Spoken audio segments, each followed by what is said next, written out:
Circuit manual display. In the year 2002, to commemorate the 30th anniversary of the tragedy, the Culture and Education Ministry created an exhibition.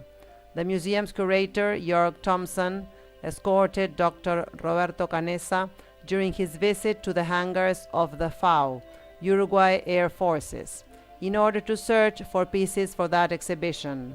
It was especially desirable to have the radio represented because it had caused the loss of almost 2 weeks.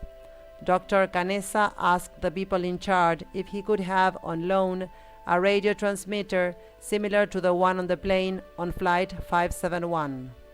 They gave him a tray full of radio parts from a plane of the same kind.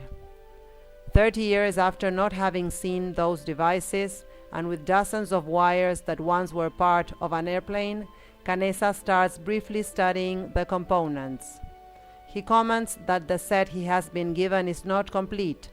A black box is missing, he says, making a gesture with his hands showing the approximate size of a shoebox. A man who is about 25 years old says that the set Dr. Canessa has been given is complete. Roberto, a bit impatient, asks for someone who knows. Another officer appears on the scene. He informs him again that the set in front of them is complete. Roberto asks for the plane's circuit manual. He opens the thick manual exactly in the right place, pointing with his finger to the open electrical circuit in front of him and says, "This is what I'm looking for." Amazed, the people present call for another person, an elderly one. This one remarks to his colleagues that in fact Dr. Canessa is right, because the Fairchild Company had changed the radio's model and some of the elements had been used in another twin plane. That is why the component was missing.